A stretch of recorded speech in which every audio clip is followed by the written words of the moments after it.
السلام علیکم ناظرین، میں ہوں منصور علی خان۔ پروگرام میں آپ کو خوش آمدید کہیں گے۔ ناظرین، آج کا ایک اہم سوال یہ ہے کہ کیا دنیا اپنی تباہی کا اسکرپٹ خود لکھ رہی ہے؟ ایک طرف اقوام متحدہ کا وجود خطرے میں ہے اور دوسری طرف روس یوکرین جنگ سے لہو لہان۔ یورپ کا زخم ابھی تازہ تھا کہ مشرق وسطیٰ کے افق پر تیسری جنگ عظیم کے بادل منڈانے لگے ہیں۔ امریکی صدر ڈونلڈ ٹرمپ، جو کل تک امن کے سفیر بن کر نوبل انعام کی حسرت پالے بیٹھے تھے اور دعویٰ کرتے تھے کہ ان کے دور میں بندوقیں خاموش رہیں گی، آج ان کے احکامات پر خلیج فارس کا پانی آگ اگل رہا ہے۔ دوسری جانب امریکی صدر کے جس بورڈ آف پیس سے دنیا نے سفارتکاری کی امید لگائی تھی، اب دنیا اس سے بھی مایوس نظر آ رہی ہے۔ آج صورتحال یہ ہے کہ ایران میں گزشتہ 60 گھنٹوں سے بارود کی بو نے فضاؤں کو بوجھل کر رکھا ہے۔ ایران کی سیاسی اور عسکری قیادت کو نشانہ بنا کر خطے کو ایک ایسی آگ میں جھونک دیا گیا ہے جس کی تپش اب آبدہ ہرمز سے گزرنے والے عالمی تیل کے ذخائر اور اس خطے کی منسوخ ہوتی سینکڑوں پروازوں کی صورت میں پوری دنیا محسوس کر رہی ہے۔ صدر ٹرمپ نے نیو یارک ٹائمز میں اپنے انٹرویو میں کہا کہ یہ جنگ کئی ہفتوں تک جاری رہ سکتی ہے۔ اگر ضرورت پڑی تو امریکی فوج ایران پر اپنے حملے 4 سے 5 ہفتوں تک جاری رکھیں گے۔ سوال یہ ہے کہ کیا امریکہ افغانستان اور عراق جنگ سے نکلنے کے بعد ایران کے ساتھ جنگ کا اپنی مرضی سے اختتام کر پائے گا؟ کیا امریکہ اور اسرائیل کے لیے ایران جیسے نظریاتی اور عسکری قلعے میں اپنی مرضی کی بساط بچھانا آسان ہوگا؟ ایک ایسے وقت میں جب فضاؤں میں ڈرون کی گھرج اور زمین پر میزائلوں کی بارش ہو رہی ہو، تو کیا اب مذاکرات کی کوئی گنجائش باقی ہے؟ اسی اہم موضوع پر ہم بات کریں گے۔ ہمارے ساتھ موجود ہے ماہر بین الاقوامی امور اور تجزیہ کار مشاہد حسین سید صاحب۔ مشاہد صاحب، بہت شکریہ، آپ نے ہمارے لیے وقت نکالا۔ جو جنگ امریکہ کی جانب سے شروع کی گئی، سب سے پہلے تو یہ بتائیے گا کہ اس سلسلے میں کئی ہفتوں سے یہ بات چیت چل رہی تھی کہ ٹروپ بلڈ اپ جو ہے وہ کیا جا رہا تھا، دھمکیاں بھی دی جا رہی تھیں، الٹیمیٹمز بھی دیے جا رہے تھے، لیکن آپ کی نظر میں کیا یہ ایکسپیکٹڈ تھا کہ یہ جو فائنل ریڈ لائن کراس ہوگی ڈونلڈ ٹرمپ کی جانب سے اور اسرائیل کی جانب سے، یہ ممکن ہو سکے گا؟ السلام علیکم جی منصور صاحب اور آپ کے ویورز کو بڑا السلام علیکم۔ میرا اپنا یہ خیال تھا کہ شاید یہ ٹرمپ یہ حماقت نہ کرے جنگ کی، اور وہ اس کی اسٹریٹجی ہے کہ دباؤ ڈال کے ایران سے اچھی ڈیل کرا رہے، اور ڈیل تک پہنچ چکے تھے۔ ایران نے کنسیشنز بھی دی، اور جیسے عمان کے وزیر خارجہ ڈاکٹر بدر البسیدی نے فرمایا ہے کہ وہ پیس واز نیئر ایٹ ہینڈ، اس کے 12 گھنٹے بعد حملہ کر دیا۔ تو یہ اس کا کلیئر ہو گیا کہ ٹرمپ کو میرے خیال میں نیتن یاہو نے پھنسایا ہے، شاید بلیک میل بھی ہوئے ہیں ایپسٹین فائل سے، اور وہ پھنس گئے ہیں، اور ان کو کہا گیا تھا کہ ہم ٹارگٹس اچیو کر لیں گے شہادت کر کے سپریم لیڈر کی، اور 24 یا 48 گھنٹے میں رجیم چینج بھی ہو جائے گا، کیونکہ آپ کو یاد ہے پہلی سپیچ میں ٹرمپ نے یہی کہا تھا۔ لیکن وہ لگتا ہے کہ وہ مس کیلکولیشن ہوئی کہ فرسٹ 72 آورز اب ہو گئے ہیں، تو ایران تو قائم و دائم کھڑا بھی ہے، رجیم بھی کھڑی ہے، سکسیشن بھی ہو گئی ہے، اور ان کی مزاحمت بھی کر رہے ہیں، اور جنگ کو وہ پھیلا بھی رہے ہیں، اور جنگ کو طوالت بھی دے رہے ہیں، جو امریکہ اور اسرائیل کے مفاد میں نہیں ہے۔ اور اب تو جنگ یورپ تک پہنچ گئی ہے، اسٹریٹس آف ہارمز بند ہو گیا ہے، تیل کی سپلائیز افیکٹ ہو گئی ہیں، گیس کی سپلائیز افیکٹ ہو گئی ہیں، اور جو سب سے بڑا آئل فیلڈ ہے سعودی عربیہ کی ارامکو کی راس تنورہ، وہ بالکل وہ بھی اس وقت بند ہے، اور 5.5 لاکھ بیرلز پر ڈے آئل آتا ہے۔ تو یہ تو معاملہ کہیں اور طرف چلا گیا ہے، اور ان کو تو مصیبت پڑ گئی ہے اب، اور اس لیے ٹرمپ اب مکس سگنلز بھیج رہے ہیں، اور ان کے بندے بھی مر گئے ہیں، جہاز بھی گر گئے ہیں۔ سو the situation is taking a different، جنگ شروع کر دی ہے، اور جنگ کا خاتمہ فیصلہ ایران کرے گا، ناٹ امریکہ۔ مشاہد صاحب، یہ آخری آپ نے جو جملہ کہا یہ بڑا امپورٹنٹ ہے، کیونکہ لاسٹ ٹائم جب اسرائیل کے ساتھ ایران کی جنگ ہوئی تھی تو پہلے 1 on 1 جو ہے یہ فائٹ چل رہی تھی، لیکن اس کے بعد بالکل آخر میں جا کے ایران نے جب دیگر ممالک کے اوپر جہاں پہ امریکی فوجی اڈے موجود تھے ان کے اوپر جب میزائل پھینکنا شروع کیے تھے، تو اس کے بعد ہم نے ایک اختتام دیکھا تھا اس ساری صورتحال کو۔ اس مرتبہ ایران نے سٹارٹ ہی بیسکلی ان فوجی اڈوں کو اٹیک کرنے سے کیا ہے۔ آپ کے خیال میں یہ تمام ممالک جن کے یہاں پہ یہ فوجی اڈے، امریکی فوجی اڈے موجود ہیں، ان کا پریشر بھی امریکہ کے اوپر جائے گا؟ بالکل جی، آپ کو یاد ہوگا منصور صاحب کہ جب جو ریبر جو شہید ہوئے ہیں سید علی خامنہئی صاحب، ان سے پوچھا گیا کہ اگر آپ پر حملہ ہوتا ہے تو کیا ہوگا، انہوں نے کہا یہ بات کلیئر کر لیں کہ this will be a regional وار، علاقائی جنگ ہوگی، اور وہ بات ثابت ہو رہی ہے۔ اور ایران کی یہ ہے کہ ایران خود تو مار کھانے کی کیپیسٹی بہت ہے ان کی، کیونکہ 8 سال جنگ بھی لڑی، عراق کے ساتھ سینکشنز بھی برداشت کیے۔ جو کچھ خلیجی ممالک ہیں جو خاص حلیف ہیں امریکہ کے، وہ پین وہ برداشت نہیں کر سکتے. آپ تو جانتے ہیں یہ گلف ایریا بڑا peaceful, prosperous, tranquil, travel, tourism, relax جگہ تھی. وہ تو بم پھٹ رہے ہیں. دبئی، دوحہ، بحرین، کویت وغیرہ، یہ تو ناممکن تھا، سوچنے کی بات ہی نہیں تھی. تو ان کے لیے یہ، اور سارا خطہ ہل گیا ہے، تیل کی قیمتیں اوپر جا رہی ہیں، تو یہ میرے خیال میں ان کے لیے بہت مشکلات کا سامنا پڑ رہا ہے اور وہ اس قسم کا پین برداشت نہیں کر سکتے. اور اسرائیل بھی یہ، اور امریکہ کی اسٹریٹجی یہی تھی کہ 48 گھنٹے یا 72 گھنٹے میں ہم اس کو معاملہ ریپ اپ کر دیں گے ود دا رجیم چینج، کیونکہ ہم نے ناک آؤٹ کر دیا ٹاپ مین کو پلس ٹاپ کمانڈرز کو، جو آرمی نے اور ریولوشنری گارڈز اور ڈیفنس منسٹر. تو سارا مفروضہ وہ غلط ثابت ہوا، کیونکہ Iran is no Venezuela and Iran is not Saddam Hussein Iran. Shahid sahab, Donald Trump نے ابھی ایک انٹرویو دیا جس کے اندر انہوں نے کہا کہ یہ سلسلہ جو ہے وہ کئی ہفتے تک بھی چل سکتا ہے، 4-5 ہفتوں کی بھی یہ بات کی گئی. آپ کے خیال میں ہوم گرون ایک پریشر بھی ہے ان کے اوپر؟ کیونکہ جس طرح آپ نے بھی فرمایا کہ دے ور تھنکنگ کہ یہ چند گھنٹوں کی بات ہوگی، 2 سے 3 دن کے اندر جو ہے یہ سارا کچھ ریپ اپ بھی ہو سکتا ہے. ہم نے اگر خامنائی کو اگر ہم نے ہٹ کر لیا تو اس کے بعد جو ہے رجیم چینج آٹومیٹکلی ہو جائے گا. But now it seems to be a prolong war. آپ کے خیال میں وہ کون سی ڈیڈ لائن ہوگی جب ڈونلڈ ٹرمپ کے اوپر ایکچولی ہوم گرون پریشر بہت زیادہ ڈیولپ ہونا شروع ہو جائے گا کہ now you need to wrap this up, اس کو ختم کرنے کی ضرورت ہے، اس سے زیادہ ہم کنٹینیو نہیں کر پائیں گے؟ کیونکہ معذرت کے ساتھ اگر ماضی میں بھی اٹھا کے دیکھا جائے، چاہے آپ عراق وار کی بات کریں، ویتنام وار کی بات کریں، کورین وار کی بات کریں، ہر جگہ امریکہ یہی سمجھتا تھا انیشلی کہ this will be quick, this will be fast, لیکن اس کے بعد وہ کئی مہینوں اور کئی سالوں تک جو ہے وہ سلسلہ چلتا رہا. یہاں پہ بھی آپ کو سچویشن لگتی ہے کہ ڈونلڈ ٹرمپ نے اپنے ذہن میں ایک ٹائم لائن بنائی ہوئی ہے کہ یہاں تک میں انتظار کروں گا اور اس کے بعد مجھے پیچھے ہٹنا پڑے گا؟ آپ نے بڑی اچھی مثالیں دی منصور صاحب تاریخ سے، کیونکہ اس سے ثابت ہوتا ہے کہ size does not equal strength. جو بات انڈیا کو باور ہم نے کرا دی پچھلے سال مئی میں، جب انڈیا اتنے بڑے سائز سے حملہ کیا تو ہم نے منہ توڑ جواب دیا. تو ویتنام ہو، لاؤس ہو، کمبوڈیا ہو، کوریا ہو، افغانستان ہو، دے آل، امریکہ تو ہر جگہ ہارا ہے. اب یہ جو ڈومیسٹک بیس کی بات بڑی امپورٹنٹ ہے. ایکچولی میں سمجھتا ہوں کہ پولیٹیکل کیجولٹی اب ٹرمپ خود ہوا ہے اس جنگ کا، کیونکہ ایک تو اس نے بٹرے کیا ہے اپنا mandate with this mega base. Mega کیا کہتا تھا؟ میک امریکہ گریٹ اگین، امریکہ فرسٹ. وہ تو کر رہا ہے اسرائیل فرسٹ. دوسری بات ہے، آج جو پبلک اوپینین سروے آیا ہے اس میں انہوں نے کہا ہے کہ only 27% Americans support war against Iran, 73% oppose it. یہ بہت بڑا فگر ہے، میجورٹی آف امریکہ. اور تیسری بات یہ ہے کہ یہ سارا جو سلسلہ تھا کہ آپ نے دھوکہ بھی کیا، آپ نے جھوٹ بھی بولا ایران کے ساتھ، اپنے مینڈیٹ جو کنسٹیچوئنسی کے ساتھ آپ نے کہا تھا کہ نو مور وارز، اور یہ وارز ڈیموکریٹس نے کروائی تھی، میں تو امن لاؤں گا، اپنا کام کروں گا. تو سارا جو ان کا ایجنڈا جو بنایا تھا انہوں نے، وہ تو it's turn topsy turvy and I think he will be in serious trouble. اور آپ نے دیکھا کہ جو میگا کراؤڈ کے جو اسٹالوارٹس ہیں، مارجری ٹیلر گرین ہو، ٹکر کارلسن ہو، وہ تو اس کے پیچھے پڑ گئے ہیں کہ آپ نے تو مروا دیا ہمیں. یہ کس چکر میں چلا دیا؟ ہم تو اور چکر میں تھے کہ امریکہ کو ہم مضبوط کریں گے، امن لائیں گے، استحکام لائیں گے. تو یہ ان کو الٹا پڑ گیا ہے and I think he'll pay a very heavy price for that. اور میں سمجھتا ہوں کہ ٹرمپ کا زوال اس جنگ سے شروع ہو گیا ہے، سیاسی زوال. سیاسی زوال. مشاہد صاحب، عام طور پہ اگر تاریخ اٹھا کے دیکھی جائے، کیونکہ ظاہری بات میں بار بار ہسٹوریکل جو ہے وہ کانٹیکسٹ کے ساتھ ہی میں بات کر رہا ہوں، ماضی کے اندر جب غلطیاں ہوتی ہیں حکمرانوں سے تو اس کے بعد ایک کے بعد اس غلطی کو کور کرنے کے لیے دوسری غلطی، دوسری کو کور کرنے کے لیے تیسری غلطی، اور ایک پوری چین جو ہے وہ شروع ہو جاتی ہے. آپ کو لگتا ہے کہ بیسکلی اگر ڈونلڈ ٹرمپ کی جانب سے یہ غلطی ہوئی ہے جو آپ خود یہ فرما رہے ہیں، تو اس کے بعد کہیں ایسا تو نہیں ہے کہ وہ اس سے بھی زیادہ بڑی غلطی کرنے کی کوشش کرے، یا کچھ مزید ملکوں کو بھی ہے اس کے اندر انوالو کیا جائے؟ کیونکہ obviously there is a chance کہ یہ مزید سپریڈ ہو جائے. یہ سپریڈ تو ہو گیا ہے. دیکھیں نا، آج مثلا Cyprus is part of the European union, اور سائپرس کے برٹش اڈے پر اٹیک ہوا ہے آج.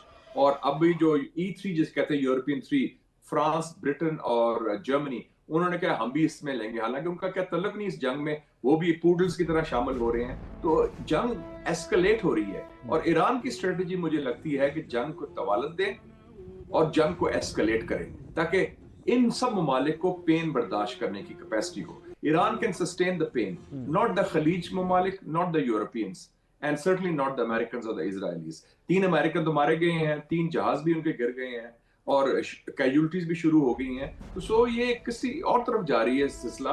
وہ جو تھا کہ it will be a cake walk اور ہم ریپ اپ کر لیں گے اور وہ چڑی نہیں پھڑکے گی جیسے ہم پنجابی میں کہتے ہیں, وہ بات نہیں ہوئی. Iran is a different cup of tea it seems. آپ نے ایران کی مشاہد صاحب چونکہ بات کر رہے ہیں, میں ڈونلڈ ٹرمپ کے بیانات اور ٹویٹس یا جو بھی سوشل میڈیا پہ وہ پیغامات جاری کر رہے ہیں, اس میں بار بار ایڈریسنگ دا ایرانی پبلک, اور ان سے وہ کہہ رہے ہیں کہ جی آپ باہر نکلیے اور اپنی یہ جو رجیم ہے اس کے خلاف آپ احتجاج کریں.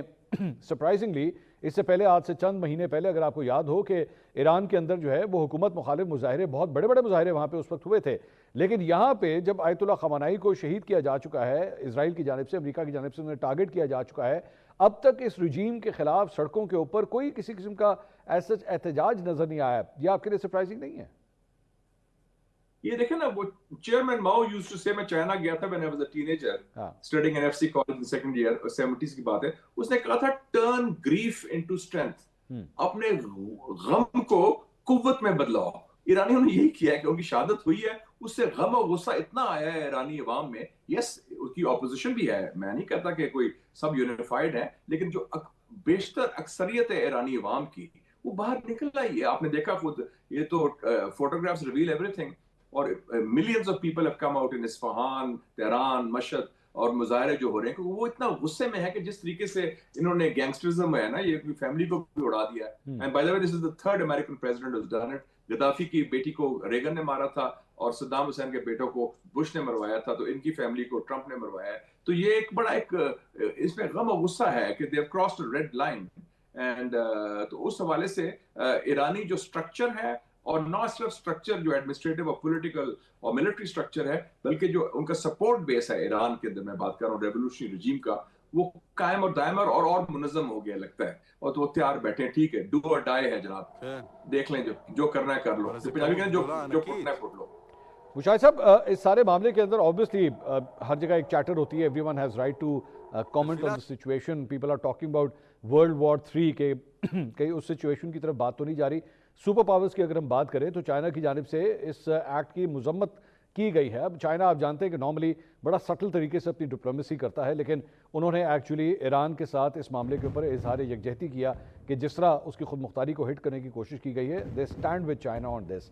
آپ کے خیال میں یہ معاملہ مزید ایسکیلیٹ کرتے ہوئے چائنا اور رشیا کی جانب سے اس معاملے کے اندر مزید پیش قدمی بھی کی جا سکتی ہے, یا صرف بیانات کی حد تک ہی یہ دو سپر پاورز آپ کو ایکٹ کرتی ہوئی نظر آئیں گی؟ آپ ذکر کیا ہے ورلڈ وار 3 کا. میں نارملی اگر مجھے ایک سال پہلے یہ سوال پوچھتے یا 1.5 سال 2 سال پہلے, تو میں I would have dismissed it out of hand کہ یار آپ کیا بات کر رہے ہیں آپ. اب میں سمجھتا ہوں کہ یہ جو حالات بن رہے ہیں, یہ دیکھیں نا, میں سمجھتا ہوں کہ یہ جو اسرائیل نے کیا ایران کے خلاف, دس از اے سویلائزیشن, یہ تہذیبی جنگ ہے آلموسٹ. اور اس سے پہلے, حملے سے پہلے کیا ہوا, ہمارے جو ایسٹرن نیبر ہیں مسٹر مودی, RSS زائنسٹ کے جو بیسٹ فرینڈ ہیں ہندوتوا کے, وہ ادھر پہنچے اس کو آشیرواد دینے, تھاپڑی دینے, یکجہتی کا اظہار کرنے. تو ان کی بھی ہمارے ساتھ سیولائزیشنل بیٹل ہے, انڈیا اور پاکستان, انڈیا کی, انہوں نے اپنے گٹھ جوڑ کر لیا ہے. ٹرمپ نے یہ کیا ہے, اور الٹیمیٹلی جو آپ نے صحیح بالکل فرمایا منصور صاحب, ان کا ہدف از چائنا. اور چائنا کیوں, اس لیے آرام سے کاملی کولی دیکھ رہا ہے, وہ ڈے آفٹر ٹمورو کی تیاری کر رہا ہے. تو یہ جو ورلڈ وار جو ہوتی ہے, یہ نہیں کوئی پلان کرتا ہے کہ جی اینی مینی مائنامو 1 2 3 4. یہ حالات آپ دیکھیں نا, آدھی ورلڈ میں تو جنگ شروع ہو گئی ہے نا, Europe is involved, Middle East involved, half of Asia is involved. تو اب کریپنگ وار ہے. تو میں نیکسٹ 3 to 5 ایئرز میں جس طرح یہ چل رہا ہے, اور اگر یہ نیتن یاہو کا یہ گینگ, مودی کا گینگ ہماری طرف, ادھر ٹرمپ جیسا بندہ جو اس وقت وہ مودی کا, ٹرمپ نیتن یاہو کا پٹھو بنا ہوا ہے, we are creeping towards that kind of holocaust اور World War 3 کی طرف. یہ اب رول آؤٹ نہیں کر سکتے آپ, یہ سٹیپس ہیں ٹورڈ انکریمنٹل سٹیپس, کیونکہ انڈیا پاکستان کا ہو چکا ہے, اسرائیل ایران کا ہو چکا ہے, middle east is a powder keg now, Palestine کا آگے ہے, اور اب اصل جو بیٹل ہے China and Russia versus the west and America, وہ از اسٹل ٹو کم. سو یہ جو چیس بورڈ میں پیسز میں دیکھ رہا ہوں, اٹس ویری وریسم, اینڈ میں اس کو اب رول آؤٹ نہیں کرنے کو تیار جو آپ نے فرمایا ہے, اب that we are heading creeping towards that World War 3. Last question on the topic Mushahid sahab, ایک عدد بورڈ آف پیس بنا تھا اگر آپ کو یاد ہو, اور اس سے پیس کے حوالے سے بڑی امیدیں وابستہ کی گئی تھیں. ڈو یو اسٹل تھنک کہ وہ ایکٹیو رہے گا یا وہ کوئی کردار ادا کر پائے گا؟ I'm very sorry to read out the obituary of the peace of ان کا بس فاتحہ پڑھ لیں. Peace of